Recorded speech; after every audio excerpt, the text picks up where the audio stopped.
My name is Laura Arns.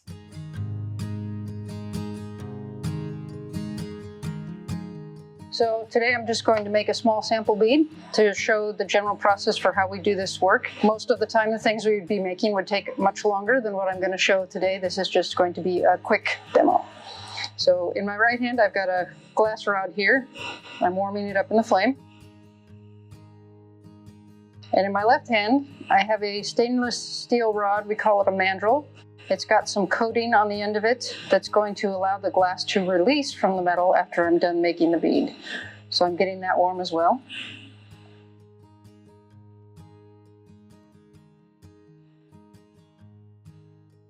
And once I have both things to the right temperature, I can start putting the glass onto the rod.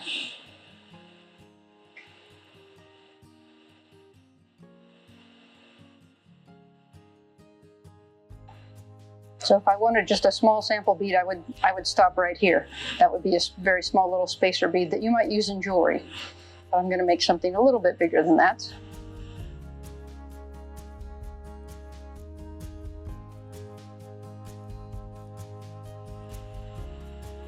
And you may or may not be able to see on the video that my left hand is turning that steel rod around and around. If I stop turning it, the glass that's hot will just fall off into a little puddle. So I have to always keep turning it.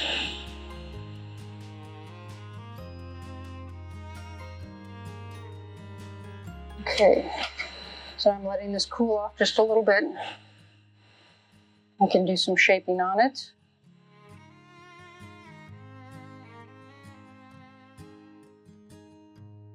So now I have a little bit longer bead than what I started with. And I have lots of different colors of glass out here that I can choose from to add to this bead. So I'm going to use this glass. Again, I have to warm it up. You'll notice I'm keeping my bead kind of close to the flame. If I let it go away from the flame and hang out too long, it'll get cool and then it will crack and fall apart. So I have to keep it sort of warm nearby the flame.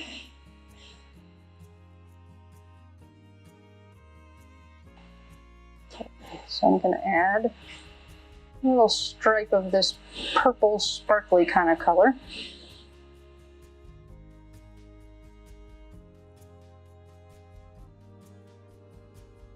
So now my bead has a little stripe going around it, and I could melt that in flat if I wanted, or I could change the shape of the bead completely into something else. But I'm just going to leave it sort of a cylinder with a swipe on it. And as it cools off, you can see the colors are hard to see right now because the black and the purple are kind of similar to each other. But this particular purple sometimes can change colors. So after I run it through the flame a few times, now it has sort of a metallic-y purple, green, blue sparkle finish on the top of it. And that will get more pronounced as it cools more and more. It's still pretty hot right now, so you can kind of see it, but once it's really cold, you'll see the difference a lot more.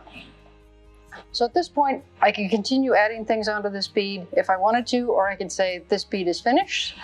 And when it's finished, then I would take it over to the kiln that we have sitting in the corner, and it will sit in that kiln around 900 degrees while I continue working and making more things. And then overnight, it will very slowly cool this bead down to room temperature over the course of about 8 to 10 hours.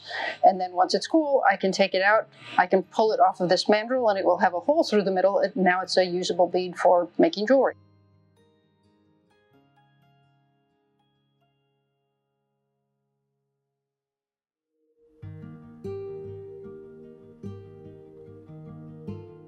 I got into glasswork sort of by accident. My mom did stained glass for many, many years. And so she and I were out shopping one day in a place where I used to live, and we went into a glass studio that we thought was a stained glass studio. And we got there and it was a Torchwork studio, and they were in the middle of a class. So we got to go in and we got to watch them working with hot glass, and we immediately got hooked. And started learning ourselves as well. And that was probably 17 or 18 years ago now. I've been here, Barn, just a little bit over a year now. I really like having other people around to be part of a community of people working with glass. The place that I lived previous to this for the last 14 years, I was really the only glass worker. And so I was by myself almost the entire time. And so it's nice to have other people to share ideas and trade things that we've learned from working things. There's the glass studio, but there's all the other studios. So there's people working with wood and metal and jewelry and fabrics. And so you can collaborate with all those people in addition to the glass people. So there's a big variety, which most glass studios wouldn't have. And then even within the glass area, there's a variety. A lot of glass places will be only a furnace shop or only a torching shop or only a fusing shop. And this glass studio has all of those different things and more. People of all different abilities and levels and skills can come in and make things that they might not be able to make otherwise if they didn't have their own resources. Some of the things you want to do, like flame working, has a high startup cost, and it might be beyond some people's reach to do those things. And so here's a space where you can do one of those things or all of those things, and you can learn from other people while you're doing it. There's a lot of students that come in for the first time that have never done this at all before. And then some of the students have been doing this for a couple of years now at this point. So some of them just want to come in for the experience, and some of them have very concrete ideas about what specific things they want to learn. And for the first time, I think I would come to Barnes just to see all the different activities that are going on.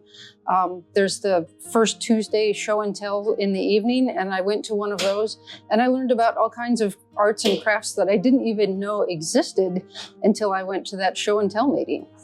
My favorite thing about working with glass, that's a really hard question. For me, I think a lot of it is the technical challenge of seeing what I can make, how big I can make it, how precise I can make it, how detailed I can make it.